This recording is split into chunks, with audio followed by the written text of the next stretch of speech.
All right. Well, thanks everybody for joining us tonight. This is the shed hunting webinar, so to speak. So we're pretty excited about this one. This is one of my favorite activities to do, especially this time of year. There's just not a lot else going on. A lot of the hunting season is pretty much closed. Still some fur bear opportunities out there, but this is a great way to just kind of spend some time outdoors this time of year when most of us are just kind of sitting inside and waiting for those longer days of spring. So first off, I apologize if we have any technical issues tonight. We've been having some issues with this platform that we're trying out. So if we happen to go offline for any length of time, check your email, and in about 2 or 3 minutes, we will try to resend a new link to kind of restart that webinar. So just be on the lookout for that if we happen to have any issues. We are recording this podcast, this webinar. A full recording will be available probably tomorrow. It usually takes us a day or two just to throw it up on YouTube, and then we'll send that link out to everybody who registered. So again, if you have any issues tonight, you can't get in or it's failing, again, we will have a full recording that you'll be able to watch most likely tomorrow.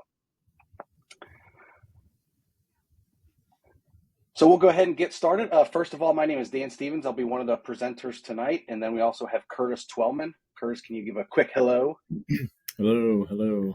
Excellent. So we'll be kind of helping you through this topic tonight. Again, this is a topic that I find very interesting. We're going to not only cover shed hunting, we're going to cover some regulations, but we're also going to dive into the biology of it. What are antlers? Because there's some really cool science that you can tell and understand what deer are doing, what their diet is, what are the purpose of antlers, what are the difference between antlers and horns. And so that's kind of where we're going to start, is just a quick, very rudimentary biology lesson about antlers and antler development. And then we'll transition through some basic regulatory stuff.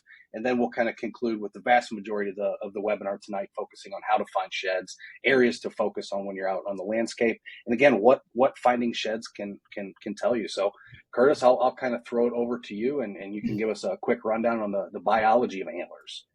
Oh, yeah. We'll put everybody to sleep right off the bat with a bunch of science, right? Well, first off, everybody talks about horns on a deer, right? Like, oh, that deer had big horns.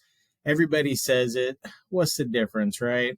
First off, let's talk about just cranial appendages in mammals, okay? We can call them headgear.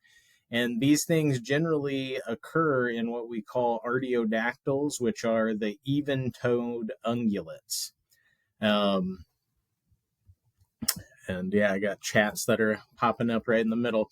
But even-toed ungulates, and this is especially within the ruminants. So these are the animals that chew a cud. Like a cow, everybody knows they have multiple stomachs, right? They chew it once, they cough it back up, chew it again, cough it back up, chew it another time.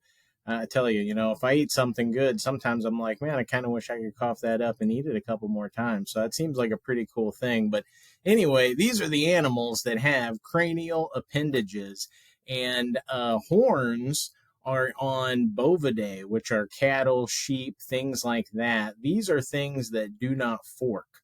Okay, horns don't fork. They have a two-part structure. And the outside is a keratin sheath, which is very similar to our fingernails. And a big distinction is horns are never shed. They continue to grow throughout an animal's life. And so you can use horns to accurately age an animal, because they'll put down like annual growth rings, almost like a tree. In fact, that's one of the ways, if you were to hunt like Dall sheep in Alaska, it has to have 9 annual growth rings or something like that. You have to be able to count that. So good luck. That's one of the ways to get them. But how is that different from antlers? Okay, now antlers are in cervidae. These are our deer. So different. And these are true bone. It's a single structure. And these are generally found only on males. We say generally because there's always an exception in the animal world, and caribou or reindeer are the exception, that females do grow antlers as well. But a big thing here is they're shed and regrown annually. So that's why we're here, right? Because these deer, if they make it through the winter, at some point in the spring, they're going to drop those antlers just off somewhere in the woods. And it's like a big scavenger hunt for everybody that wants to get out in February and March and try to find these things before the squirrels and the mice. So really great. One thing I do want to point out, you cannot reliably age deer by their antlers. You can a little bit. Like if you pick up an antler like this, it's not a year and a half old deer. But I can't say with certainty, yeah, this is a 3.5 year old deer that came from the region. You can't tell it because a lot comes into the condition of the deer in particular, the body condition. A lot goes into that deer's genetics and environmental conditions that are going on. So you just can't tell age reliably by an antler alone. Um, Last thing I'll mention is the only other types of animals that do have cranial headgear are pronghorns, our Antilocapridae. They've got pronghorns, and then giraffes got ossicones. So we don't have those here, so we don't got to worry about them. So here's some pictures of what we're after when they're still on the deer. So these pictures on the left are typical whitetail sheds. At least the one up on the top is very typical. It's got a main beam, just like this one that I showed. Got a main beam, and then tines that come off this single main beam. Very typical for a whitetail buck. Now, the picture right below that deer, now on his right side, he looks like a very typical whitetail buck, but then on the deer's left side, he's got muley forks on there. And if you look at the deer pictures on the right-hand side, those are mule deer pictures, including the antlers that are laying on the table. I think those are replicas, but still, you can see those muley forks. Those are very typical of mule deer. Now, that's not the only difference between mule deer and whitetails, obviously, but that is a big time difference in their antlers. And most people, you're going to be able to tell what species it came from just by holding an antler alone. We don't have mule deer here in Illinois, so anything you find out there is going to be whitetail for sure.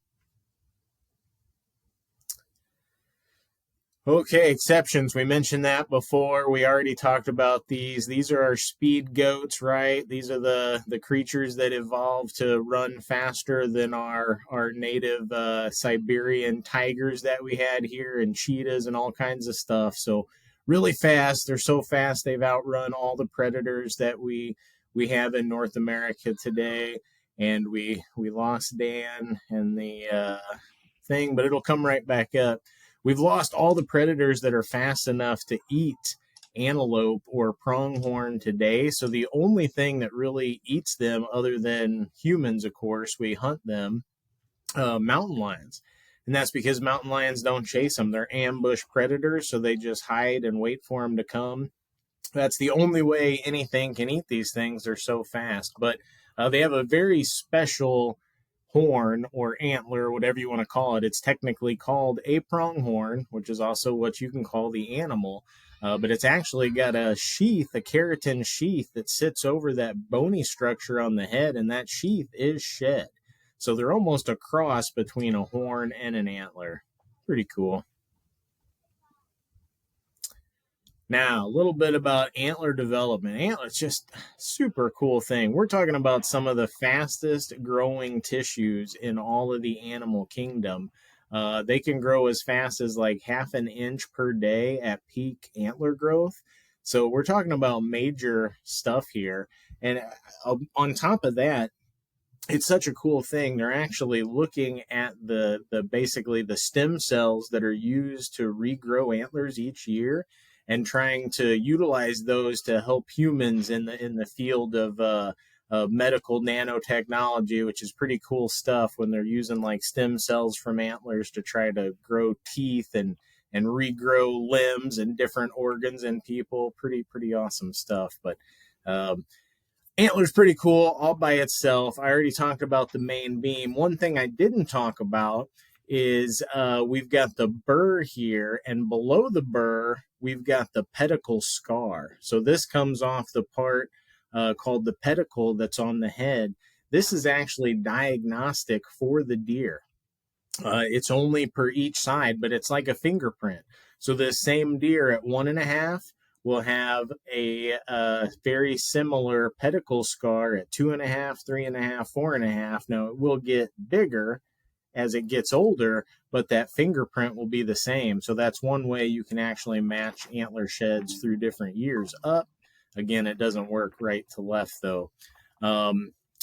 Pedicle is the first thing that grows. So when we call button bucks, that's the thing that kind of looks like buttons. That's the actual pedicle. And yeah, I already mentioned how genetics, age, so many things can play into antler development that we can't reliably age a deer, but still we can tell how nice a buck's made it through the hunting season, which is, of course, what a lot of us are really after. One neat little thing here that I threw in is I didn't know this until I researched it here just a day or two ago. Long bones of deer typically grow through about 3 years of age. And that means that the biggest jump in antler growth typically occurs from the 3.5 to 4.5 year old deer. And that's because that's when all the growth, it no longer goes into any of the long bones, making their legs longer and their hips stronger and all that kind of stuff. It all can go into their antlers. So cool little tidbit there. Bonus factoid, we'll call that.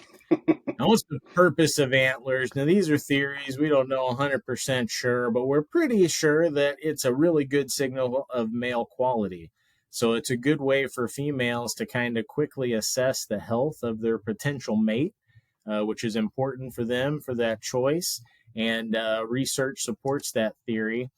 Also, obviously, antlers can be used as a weapon to protect themselves against both predators, but then also fight against other males and establish dominance. Current research doesn't substantiate the antler size corresponding to dominance per se exactly. And if you've listened to some of our podcasts, maybe you've heard our Mitch Rampola podcast episode, and we kind of talk about that there. When he shot the really big buck that he shot, he talked about how it was basically subservient to a much smaller buck. The smaller buck was the dominant buck and kind of beating it up and potentially was going to kill it. So not always the biggest antlers out there is the dominant buck, but it is a good visual cue to does that, hey, that's a healthy deer with good genetics. That might be a good breeding mate right there. So why do people hunt for sheds? Well, there's a million different reasons. We all have different ones. For me, the big thing is, like Dan mentioned earlier, this time of year, there's not too many real good excuses to get you out in the woods, and I'm always looking for good excuses to get me out in the woods, because if you push yourself to get out there, fun stuff happens. And right now is prime time to be out there walking.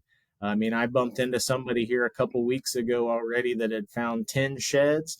So they definitely have been hitting the ground for a while now, and they're going to continue to hit the ground. But of awesome off-season activity. And this time of year, we're all going crazy. We've got cabin fever. We're not getting enough vitamin D. We would all be doing much better if we were walking around outside. Even if you don't find an antler one, you're going to walk away with something. Maybe it'll just be feeling a little bit better, but you're going to get something out of it. But that's not the only reason to do it. We also mentioned scouting. You're going to know what bucks made it through. You're going to know which ones are still around. You're also going to know where are they hanging out right now in the late winter, early spring, when resources are at their lowest. Or where are they hanging out right now when they've gone through a whole, several months of hunting season when pressure is high. That's going to teach you a lot about your deer herd. And you can also scout for other stuff too, right? Turkeys, squirrels, I mean, you name it. Mushrooms. Look for those elm trees and mark them on your hunt stand or onX, so you can come back and get them here in a few weeks, hopefully. So all good reasons. And that's not to mention that antlers are also really cool. You can make so many cool crafts out of antlers. We've all seen like the chandeliers and different lamps made out of them, and maybe a handle on a kegerator, or so many different things you can do with them. Knife handles. And if you yourself are not the crafty type, you can even sell them. There's people that buy them by the pound, and some people hike around the mountains and take trips out west just to go shed hunting, just to sell the antlers by the pound, because it's a fun way to get exercise and hike around the mountains and maybe make a few bucks. You probably only pay for gas. You're not going to get rich doing that, but you might get a few bucks.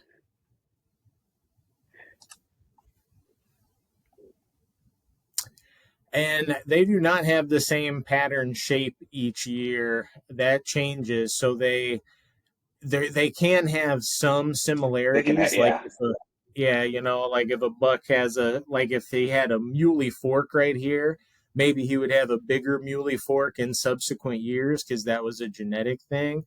But I don't know. Other than that, you see a lot of changes year to year because they just increase in size so much up until about 6.5.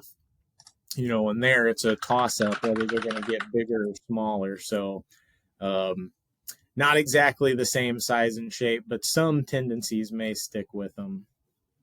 A lot of times, those drop tines and stuff like that, though, those don't stick with them year to year, not exactly, because a lot of times those come from like a small injury or something.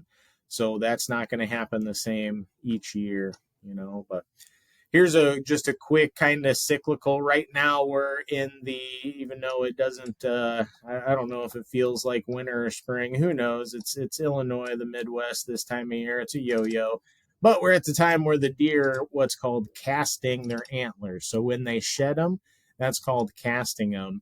And this is a time resources are at their lowest. It's a good time for deer just to shed that extra weight for a little bit, give them that extra little bit of help, hopefully not be carrying around those antlers for this time when resources are really at their all-time low. Make it to the summer, make it to the true spring where resources start going up, and then into the summer as the antlers start to grow. This is where nutrition is really important. So people that feed deer, summer is a big time. Try to feed them some high quality feed, especially some high protein feed is going to be really helpful to help them grow the antlers during the summer. And then as we get into September, their antlers really going to start hardening up. They're all through the summer, they're covered in what's called, uh, uh, Dan, the PowerPoint's not quite up yet. Just Oh, did it go FYI. away? Yeah, yeah. They're covered in velvet all through the summer and spring. And so they're actually like spongy. And this is when they're real susceptible to injury. So bucks definitely do not use their antlers to fight when they're covered in velvet. Too susceptible to injury. So it's not until September when they harden up, they rub all that velvet off. Now they're going to start to use them to actually fight because they're hardened up and they're ready for that sort of thing. And they'll be there until this time of year when they're generally cast off, and that can vary. Generally, if they cast too early, like if you find them in early January, you might start to suspect that deer might be stressed or injured or sick. But anytime from like mid-January all the way to, I mean, I think we've got pictures of them still holding into April. That's really late, but definitely into March. Most of the time, most of the deer are going to cast them somewhere in there. And I'll go back to this picture real quick. I just wanted to kind of show this because it addressed that recent question pretty well. But this is a display that Illinois DNR put together for the Illinois State Fair. I think it was in the wildlife tent. It's just really cool because this is a captive deer, so they know 100% these are the antlers from that exact deer, and so you can basically see over time how there are some similarities, but there's a lot of change from year to year. So you can't really see that first year and a half antlers there at the very top, but you can see they just get progressively larger and larger. And again, they may have a little bit of tendencies. Some of the shapes are going to be similar, especially the way main beams curve. A lot of times those are going to stay relatively consistent from year to year. But you can see there was not even really a hint of kind of what we would call a kicker or an extra point coming off of this deer's G2, where you can start to see it blade out a little bit this year, and then it starts to finally turn into a point, and then boom, he adds another one the next year, and then as he hits 5.5, it's gone. And so there is a lot of change in just year to year to year. But again, there are some tendencies and some similarities that you may be able to glean. But a lot of times they're quite different from year to year. And what's interesting, I know Curtis kind of hinted at it a little bit. A lot of times the antler growth kind of hits a peak at about the 5.5-year-old deer, and then you start to see quite a big reduction in the antler size. And a lot of that's just that deer's aging. It has to use a lot of those nutrients and resources back to its normal body to keep it, safe and healthy. And so it pulls a lot of those nutrients from the antlers and doesn't devote a lot of those nutrients to antler growth that you may see in that, 4.5-year-old deer. But that's just a kind of a cool visualization I just wanted to share that relates directly to that question. I will bring the PowerPoint back up. For sure, yeah, it was a good picture for that. All right, kick it over to you, Dan, for some regulations. Yeah, so the nice thing, regulations are pretty simple for shed hunting. Now, I do want to caveat, this is very much an Illinois thing. As you start to branch out, maybe you want to go out west and look for, big mule deer sheds, or you want to try to find big elk sheds.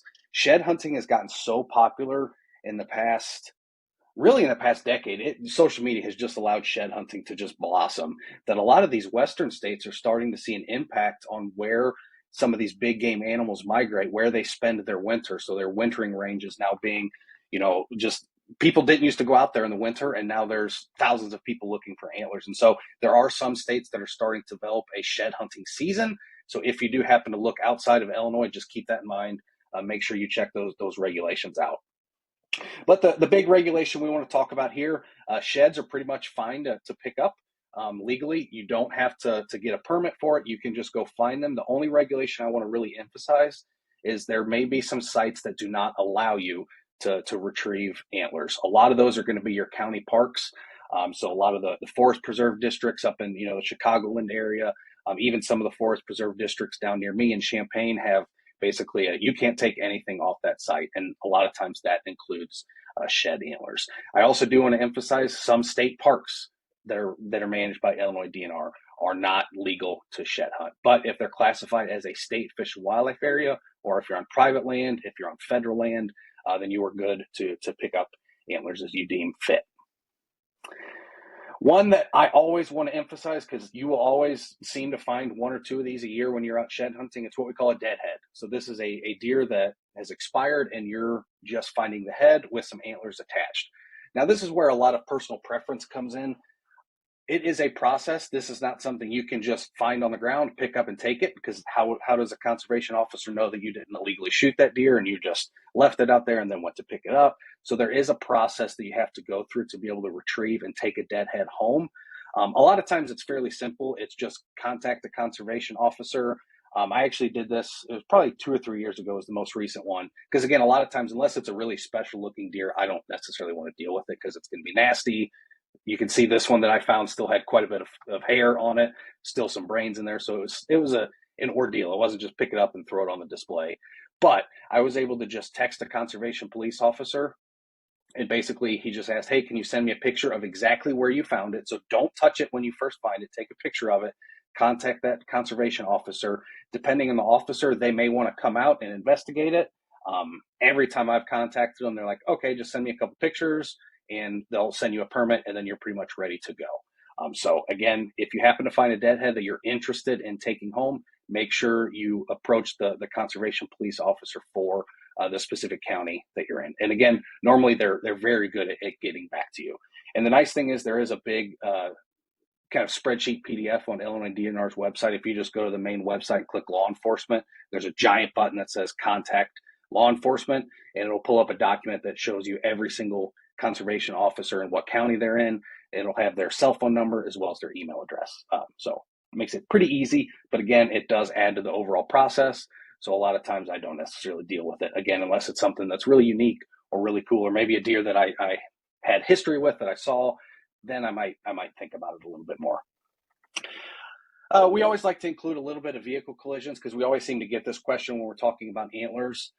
If you happen to find a roadkill deer that you want to take, by all means, there is a process to go through for that. The nice thing, if you are the driver of the vehicle, technically you have priority. So if you are the one that hits the deer with your vehicle, you have priority to take that carcass before anybody else. And again, it's fairly similar to finding a deadhead, but the nice thing is you can do all of this process online. So there's a little claim a roadkill deer report form. You just put in a little bit of information, and then you can take that carcass home. All right, so now we're going to get into the fun stuff. This is where we're going to really dive into kind of the strategies of where to find sheds, how to look for sheds, what to look for. First thing I want to say, the vast majority of sheds I find are like this one I found on the right, this little spike. I seem to just have a natural tendency to find the smallest sheds out there. And I think a lot of it is just because a lot of people focus on trying to look for the tines, sitting up in the ground. That's a beautiful. Let's grab a whitetail. They try to find a tine sitting up on the ground. And so they're not necessarily looking just at the ground. They're very hyper focused on a specific tine coming out or a reflection. But it's one of those things that as you develop a search image, you'll get a little bit better at it. But don't always just look for the overall shape of an entire antler sitting on the ground. It's 9 times out of 10, it's not going to be that way. It may be this way, buried in some leaf litter, buried in snow, where you're just seeing 1 or 2 tines sticking up. It may just be a spike antler like that that's very small on the ground. So just kind of keep that in mind. Don't always envision finding this big giant shed and focus so much with your search image that that's all you're able to essentially see. But I do want to emphasize you're thinking differently than when you're hunting. We're not trying to necessarily, like in hunting, we're trying to intercept, right? I'm trying to figure out how that deer is getting from point A to point B, and I want to try to meet it in the middle. Here, what I'm doing with shed hunting is I want to find the areas that a deer is spending the vast majority of time. Again, there's not really a specific trigger that makes these fall off all at a certain time or a certain date. So I want to maximize my opportunity by focusing in areas where deer are just spending the most amount of their day to increase the odds that if they drop an antler, it's going to be there. So a lot of time for me, it's bedding locations, especially where we live in kind of the central part of the state. There's not a ton of food habitat that's not ag. And so a lot of times I try to stay away from the feeding areas. And again, that's just personal preference. So a lot of times I'm focusing on the bedding locations, looking for sheds. Deer spend a lot of time bedding, and especially bucks. They're very solitary. They're very specific with their bedding locations. So if you can pinpoint those, you can really start to increase your odds.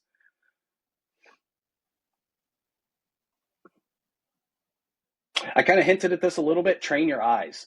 For me, I actually plan my shed hunts to be on a very sunny day. I want it sunny, and I try to walk. If let's say I find a nice ridge that has a couple ridge point bedding areas, and we'll show you a few maps of what that'll look like here in a minute. And you just really want to cover that entire ridge. What I like to do is position myself with the sun at my back. That way, it kind of casts this really direct, bright light that hopefully hits that kind of whitish coloration on the antlers and gives a nice, really good reflection. If you're always walking into the sun, it's going to be very hard to see those antlers as they're sitting on the ground. Again, they blend in pretty well. So I like to do everything I can to make it so that if I happen to come across an antler, I'm going to see it. And for me, that's looking for sunny days, and that's focusing on areas when I have the sun in my back. So it's giving me a nice search image to look over that area.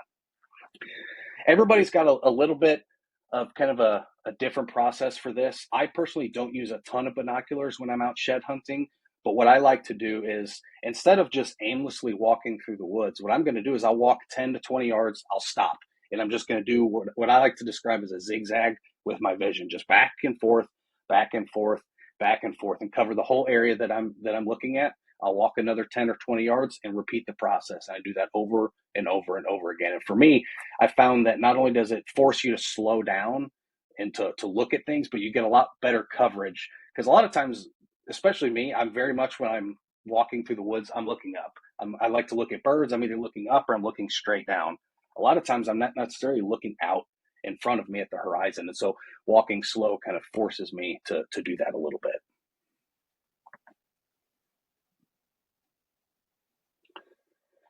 Kind of mentioned this a little bit, but focus on bedding areas and especially focus on winter beds.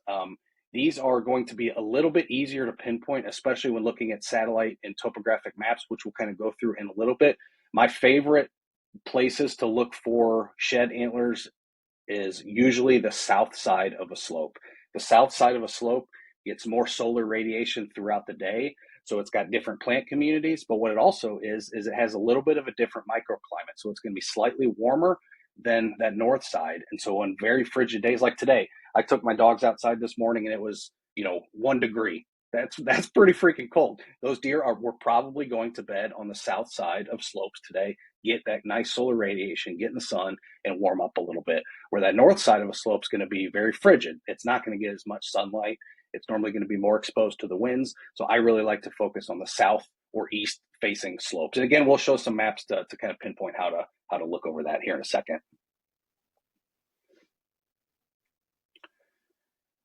So this is a really interesting bedding location, and this is one I find used a lot more during rut than kind of late season, but I still think it's a worthwhile spot to check, especially on public land. And that's one big difference between if you're shed hunting public land versus private land.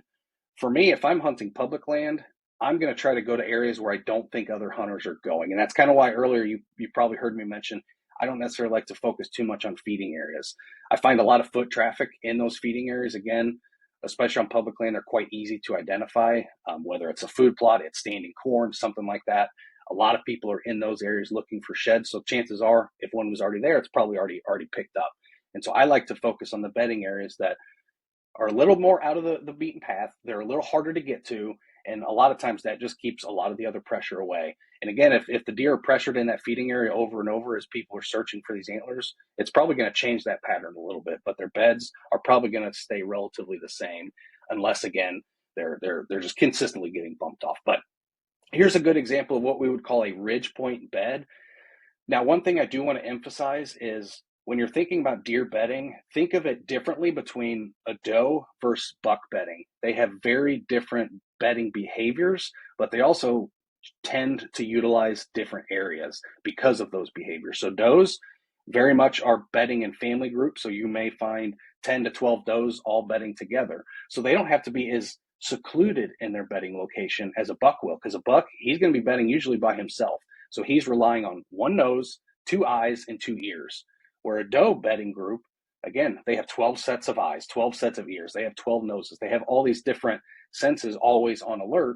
And so they can bed in areas that maybe aren't as protected that a buck will, just because, again, they use that theory of safety in numbers versus a solitary. So when we're talking about this, we're really focused on buck bedding. And again, this is a really good example of a ridge point. So you can see this gimlet branch down here. This is essentially a creek. And so what that tells you is that's basically the lowest point on this valley. And if you're unfamiliar with a topographic map, these brown lines are what we call contour lines, and they essentially show elevation. So if you can see my mouse here, if you were to essentially walk along this contour line, just directly along that line all the way around, you would not go up in elevation and you would not go down in elevation. You're going to maintain consistent elevation across. Now, the way to read a topographic map is the closer these contour lines are together, the steeper that slope's going to be. The more spread out those contour lines are going to be, like out here, that's going to be a much more gentle slope. And so this specific map is using a 10-foot contour interval. So every time you see a line, that's a 10-foot elevation change, 10-foot elevation change, 10-foot elevation change. And so you can envision how if those lines are closer together, it's going to be a lot steeper. So that kind of gives you a good visualization that we're working with a valley here, and we have this kind of nice ridge that really wraps around here. And what I look for is I'm looking for basically a point that jets into that valley. And so we know this is kind of the top of our ridge here. And again, we have this really nice finger that basically jets out into this valley. And that's what we call a ridge point.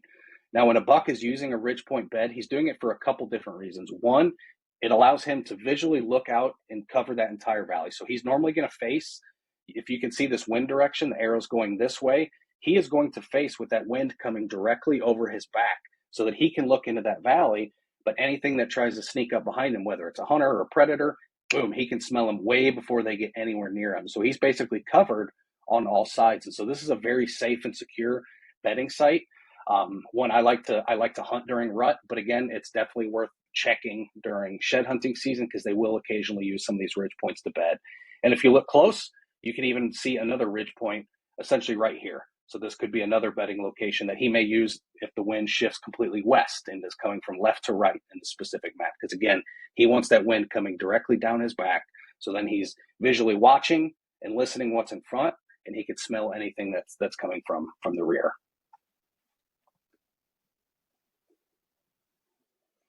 Now, this is my go-to for shed hunting, especially early shed hunting season, like right now when it's still frigidly cold out. You're going to see a lot of wildlife activity, not just deer, just any wildlife activity on the south side of those slopes. And so again, We can essentially tell that this is a south-facing slope just because of these contour lines. So you have the nice flat kind of bottomland area down here off the creek bottom riverbank, and then it kind of steeps up to a slope. And now, one thing, when I first started kind of investigating this concept of south-facing slopes, a lot of times I would go up to the top or I would be at the bottom.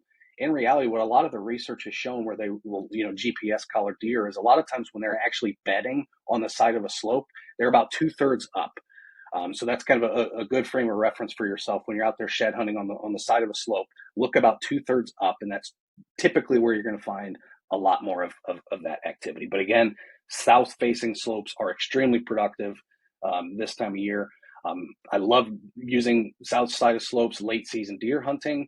Rabbits can even be really productive. Squirrel hunting can be productive, as can a lot of shed hunting.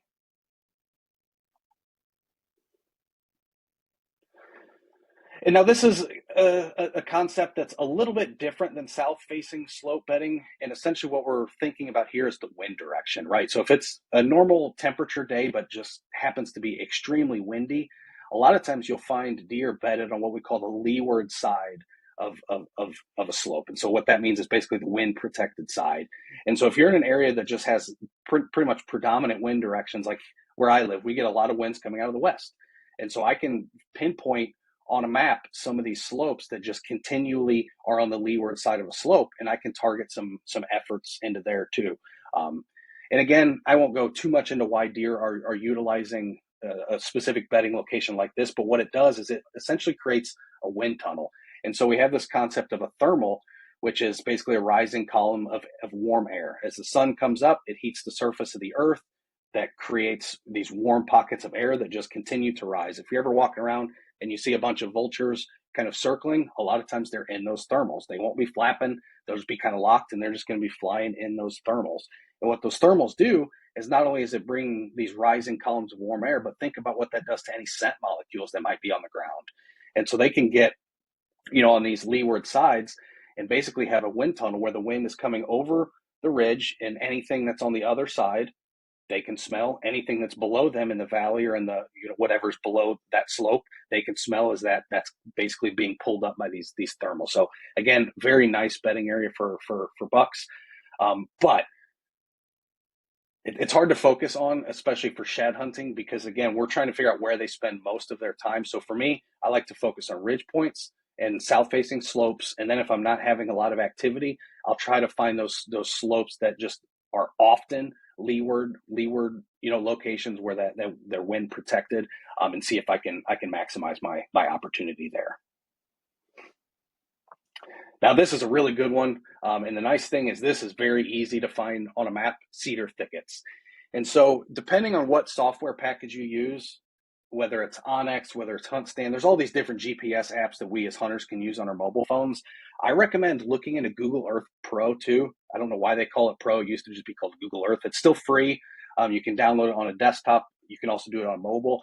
But what I really like about Google Earth is it allows you to go back in time. So you're not just looking at the most recent satellite imagery like you may be through Onyx or through HuntStand, where you're just getting this one snapshot image. Google Earth, you can actually take it and go back in time and look at recent imagery. You can look at imagery from 2 years ago, 3 years ago, 5 years ago. But what I like to look for is I like to find those pictures that were taken off during leaf off. So when all those leaves are gone, fall, winter, and then you can really see those cedar thickets are going to stick out like a sore thumb. Everything's going to be brown, and you're just going to see a patch of green in the middle of the woods. Those are areas I definitely check pretty much every time I go out shed hunting. I'm going to walk through at least one or two cedar thickets that are near that area, because again, it creates excellent thermal cover for deer. They can stay warm. If you're in an area that got a lot of precipitation recently, whether it's snow, whether it's rain, cedar trees are really good at blocking out that precipitation. And so a lot of times you'll find deer heavily use this during bedding behavior. So always look for cedar thickets. And again, that Google Earth Pro and just being able to go back in time and finding that imagery that was taken during leaf off, game changer, absolute game changer. Oh, if I would have just scrolled to the next slide. But yeah, and so you can see, so this is basically a picture of leaf off, and every tree you're seeing that still looks somewhat green, that's going to be either a cedar or a pine. Where we happen to live, we don't have a lot of pines in our woodlands. So anytime I see any green like this, boom, cedar thicket, and I'm going to go walk through that during my shed hunting. Just about every time. Another really good place to focus on, especially if you're looking public land, is areas that we kind of coined or that we call sanctuaries. Now, they're not necessarily defined sanctuaries by the land manager where, oh, people just can't go in here, you can't hunt in there. Certainly, there may be some areas like that. But what I like to view it as is just areas that, for whatever reason, other hunters aren't necessarily willing or able to get to. Whether it's a very steep slope that I have to go up or go down, just something that takes somebody has to think, do I really want to go up there today? Chances are they may not, or it may reduce the number of people that do, which on public land usually concentrates wildlife to those areas because deer, especially deer, they're very smart at picking up on pressure and they start to learn, oh, I'm getting bumped out of the spot over and over and over again at 3 a.m. by some metal clanking as somebody's carrying a tree stand. They pick up on that quick and they're going to naturally start to gravitate towards areas that human pressure isn't, that they're not getting bumped out of their bed, that they're not smelling humans. And so try to identify these areas while you're out shed hunting. One of the best shed hunting spots I found, um, it's not this exact island, but I grew up in St. Louis, and we have basically an island in the Mississippi or the Missouri River that's fairly similar to that. No hunters want to go over there. It's a process. You have to take a kayak, you have to take a canoe. Those areas are where you're going to find a lot of sheds, especially mature buck sheds. Mature bucks pick up on pressure quick. They are quick to change their habits, and they're going to go to areas that people aren't pressure. So again, it can be distance from a parking lot. It can be some physical terrain that you have to climb up, climb down. It can be a water crossing that you have to bring extra gear. Maybe you have to bring waders in to cross. All these different things. If it keeps some other people away from those areas, give those an extra look.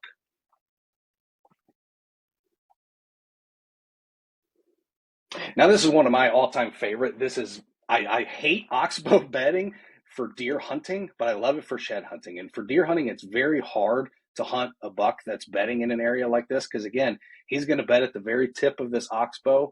And what an oxbow is, essentially, you can see the river has basically created almost a peninsula around this entire area. So there's only one way in and one way out of that specific spot. And so a deer is going to bed, especially a buck, on the very tip of that oxbow with the wind coming basically from the mainland in. So anything that tries to sneak in, whether it's from the south or whether it's from the north, that wind is going to be pushing that scent. He's going to pick up so quick, and he's going to have escape routes coming off either side of this as well as off the tip. He's going to hit that run and gone. But for shed hunting, it can be really good. So anytime I see an oxbow or a peninsula like this, I always give it a separate look. And just for a little bit more, I don't know, I guess ground truthing for how good these are. So we found an oxbow like this on a piece of public land, and we basically ended up naming it the Buck Nest because we've put cameras in there. We got nothing but giant mature bucks time after time after time. And again, it's very hard to hunt just because you can't get in there without spooking those deer, but it will make an excellent spot to go look for some sheds.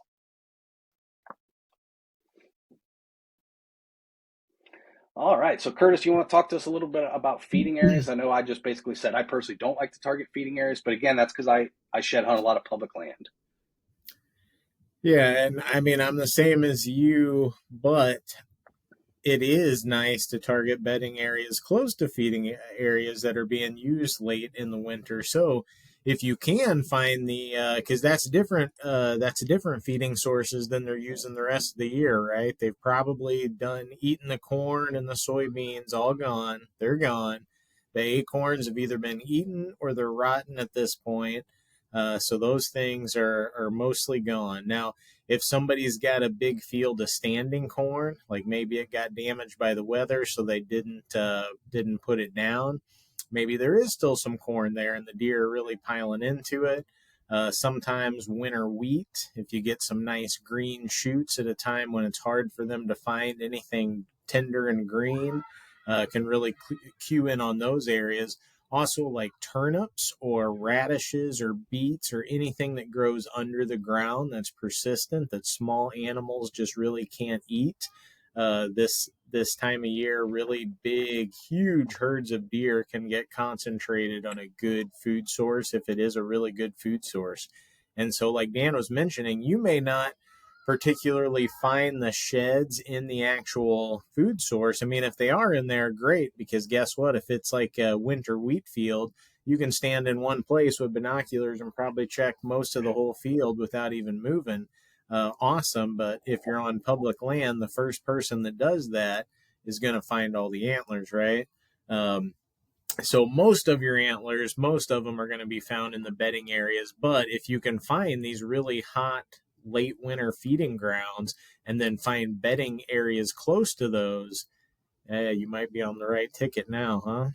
I think so. The nice thing about finding feeding areas this time of year is it can be really easy, especially if you have a snow event.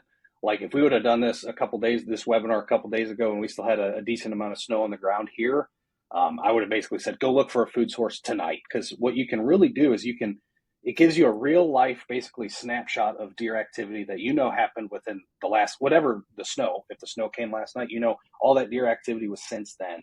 And a lot of times when you find a food source, like Curtis said, this year or this time of year that's still around and still productive, the vast majority of the deer herd in that area is probably going to be utilizing that food source. And it'll look like, a feeding area that they played a football game out there. There's just going to be tracks everywhere. They're going to be digging through the snow.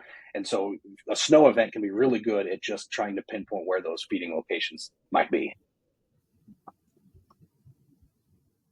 Yeah, we all know ag fields. The one thing is they're easy to find sheds. So don't give them much time, but certainly look because, like Dan mentioned earlier, the deer could be walking anywhere and the antlers just pop off.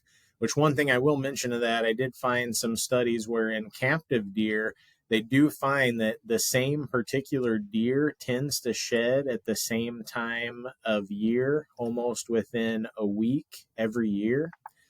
So once they become adults, because all of that is photoperiod driven, which changes their testosterone. And as soon as their testosterone reaches a certain low point, basically the antlers are cast. There's some big science words that goes to that, but I can't remember them, so I'm not going to say them right now.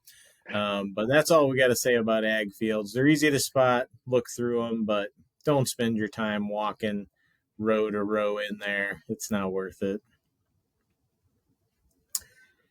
Sometimes people will come up with them in their tires when they're driving in a Yeah. field. That does And happen. that's actually a good thing to bring up.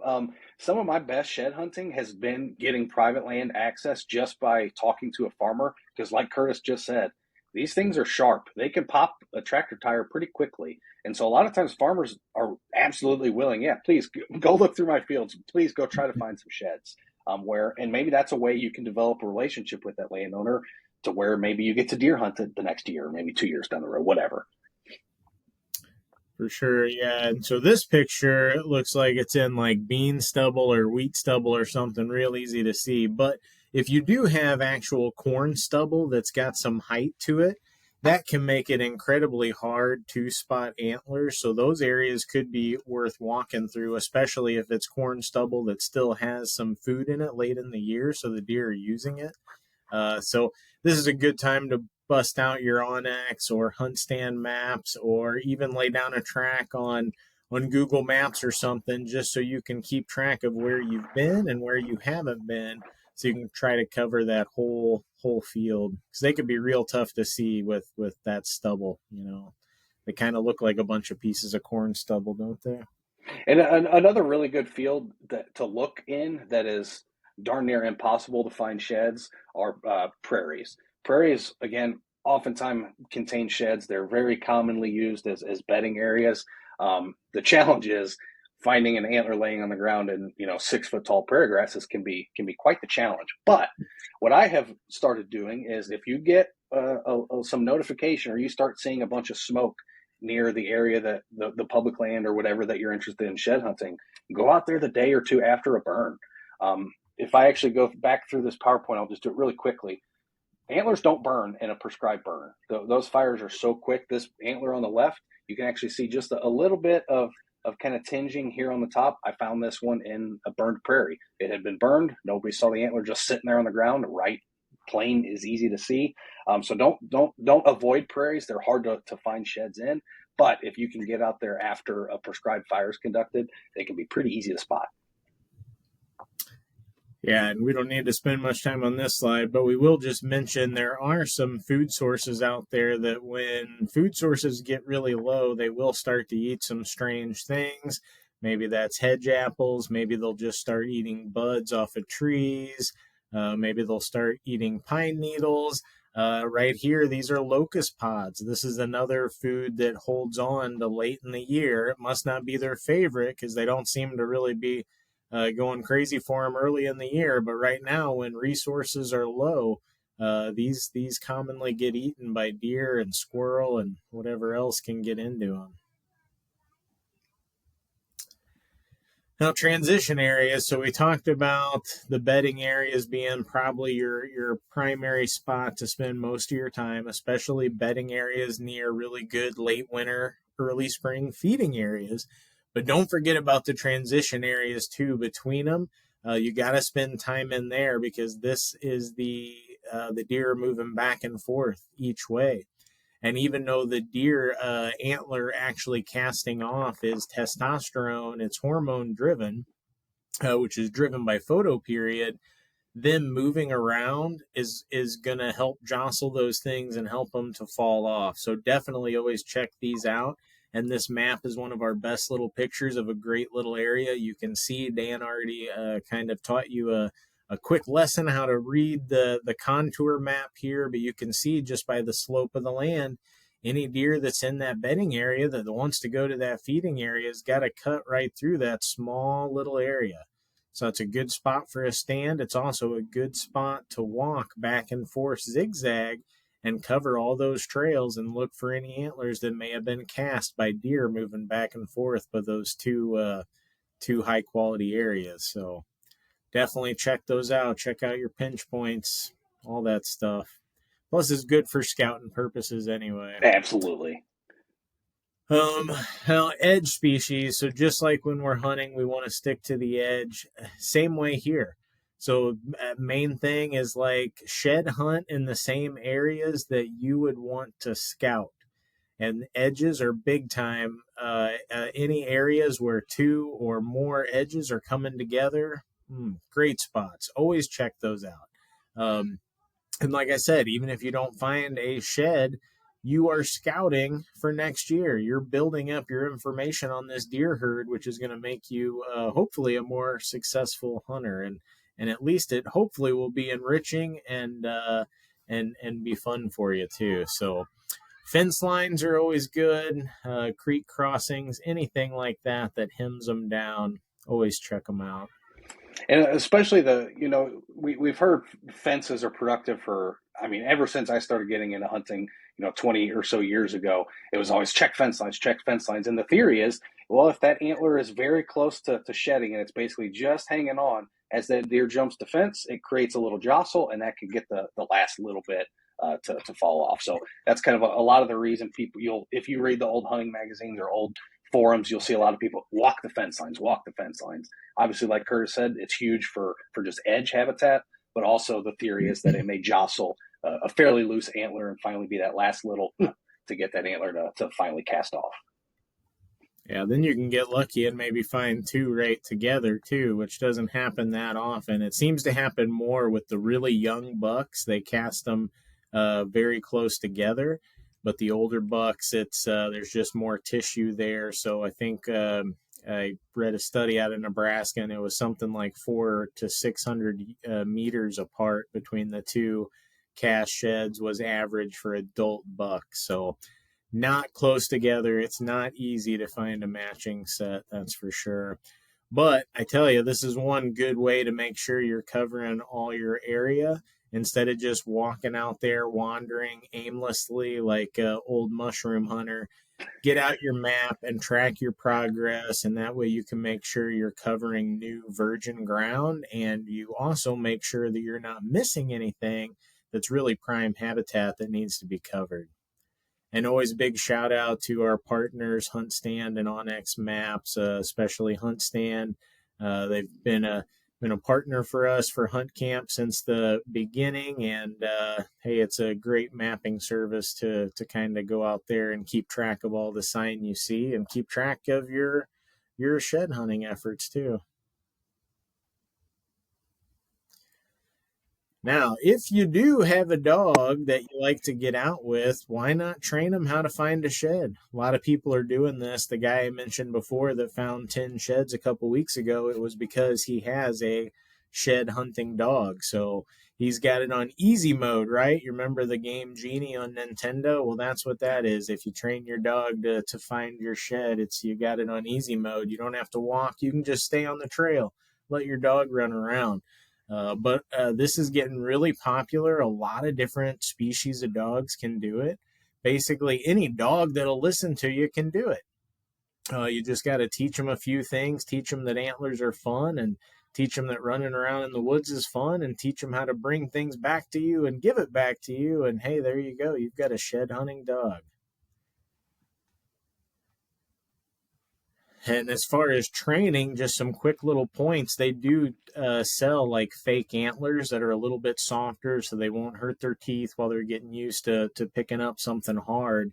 They actually sell scent. You can put on those antler scents and then work up to a real antler. But basically, what you want to do is just have a bunch of positive interactions with an antler. Get your puppy or your dog happy and excited to see and play with that antler, and then start putting it out and getting your dog to go get it. And then from there, start putting it out blind. So don't let your dog see you, just put it out somewhere and then go out and let your dog find it in the wild and progressively get that harder and harder and harder. And of course, each time they bring you that antler, big reward, big, oh, good boy, good girl, all the scratches, all the lovings. And eventually you'll have a little shed hunting machine that's running around getting you out in the woods this time of year, which is a good thing.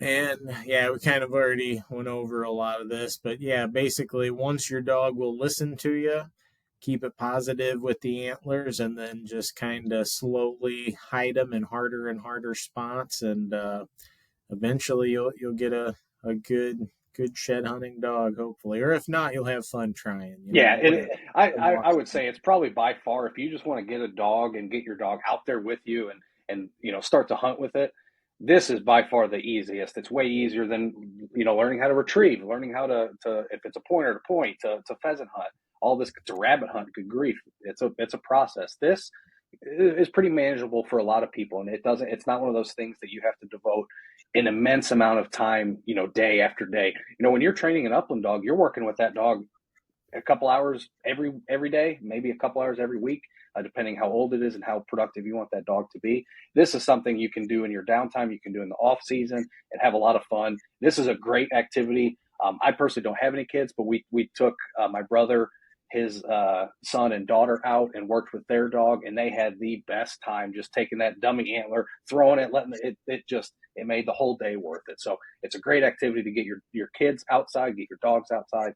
A lot of fun. And again, it's not something that you have to train the dog for 9 months to before it's competent on a pheasant field or something. You can get the dog there in a couple weeks pretty quickly. At least getting to the point where it can find that scent. It doesn't necessarily have to bring it back to you.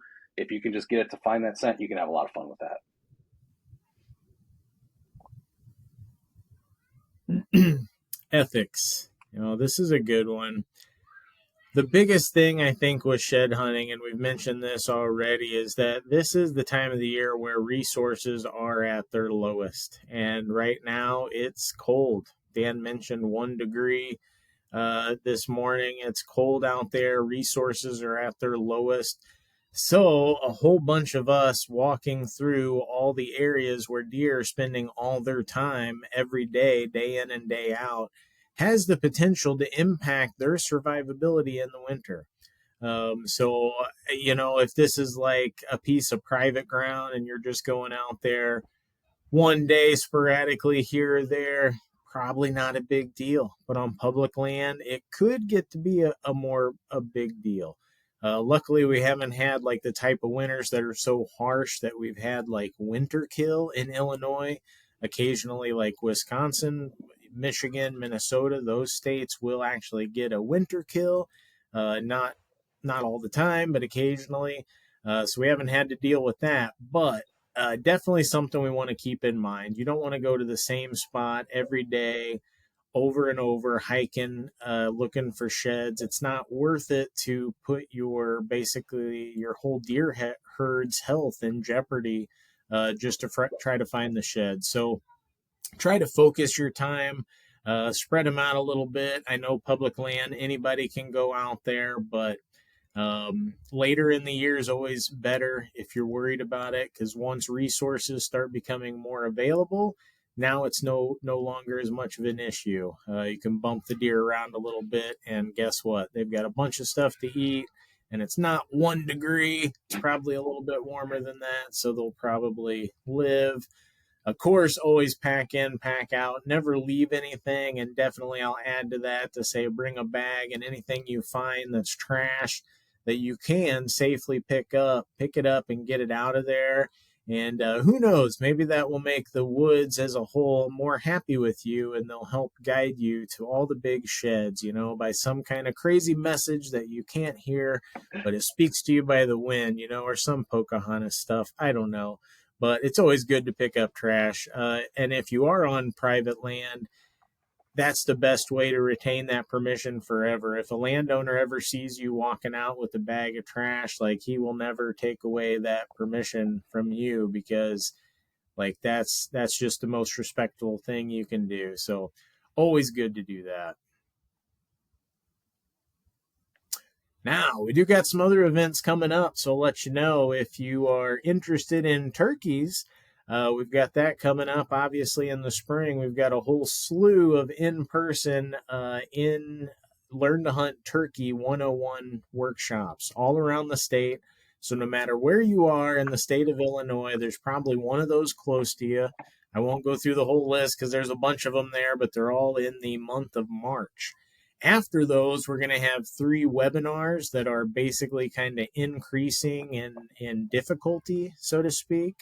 We'll start with 101, get a little bit more complex in 102, and then do a real in-depth turkey calling special with some question and answers there in early April. So webinars, obviously, just like this, you can attend them from anywhere. All the workshops are in person, so those will all be chances to come out and meet us and learn about hunting turkeys in Illinois, all around the state. So we're really excited about some of those workshops, some of our favorite areas we're going to be at. And of course, turkey hunting is another one of our favorite times of the year. So we'll be excited to get to that. Yeah, and I will say, even if you've been to our turkey workshops historically, maybe you went, a year ago, 2 years ago, we've kind of revamped that curricula quite a bit to be a lot more interactive. We're going to do a lot more strategic stuff. We're going to go actually set out decoys and do mock hunts. And so we're going to make it a lot more realistic. So we hope you get a lot more out of it, rather than just kind of us, talking and going over regulations for an hour and a half. We're really just going to dive right into the strategy aspects of things. So if you have been to those workshops before, but maybe you were looking for a little bit more, give us a chance this year. I think you're gonna like what we did with these turkey workshops. I think they're gonna be fun, engaging, and I think you're gonna learn a lot. For sure, yeah. And one question I see that didn't necessarily answer, and not that we can necessarily answer it, but what is the evolutionary reason some animals have horns versus antlers if they serve the same purpose? That's a great question, and I can really only kind of theorize on it. And I guess the horns, since they're never shed, the animal's got to carry it around with them all the time. Horns, they don't fork, right? So they're very compact, I guess. They're not much in the way. Whereas antlers can be a much more elaborate structure, really showcasing your physical fitness to your potential mate, I guess. And then it's less of a hindrance because then you get to shed them in the spring, winter time. So just my guess, but just 2 different tactics. And I don't know who's winning the battle. I guess we'll have to survey some cows and some sheep and some deer and see who's most satisfied with their quality of life. I don't know. Awesome. Well, Good. thanks everybody for joining us tonight. We'll go ahead and close out. Ooh, I see we have some people that we'll see at future workshops. So awesome. Good stuff. And again, if you have any questions, feel free to reach out to us. Expect in the next day or two a recording of this webinar. We'll also send a PDF version of the PowerPoint if you want to look a little closer at those maps and things like that. But with that, I hope you have a good night. There's a USA versus Canada hockey game on tonight. If you're interested in watching that, I think that's how I'm going to spend the rest of my Wait, evening you mean tonight. the So ice fight, right? what's that? You mean the ice fight, Yeah, the right? ice fight. Yeah, went to a fight and a hockey game broke out. That's how the first one played out. It sounds like. All right. Well, thanks everybody. Good luck if you get out shed hunting. Send us pictures. Send us reports. We love hearing reports across the state of when people are finding sheds because it's the time where I would expect most bucks to have begun shed or to be completely shed. So good luck out there and stay safe. Get them before the rodents do. It's one thing we forgot to mention. The rodents chew them up because of the minerals in there. So the longer they sit, the more squirrels and mice and other things go in there and chew them down. So they will take some damage. Awesome. All right. Thanks everybody. Have a wonderful evening and we'll catch you next time. See ya.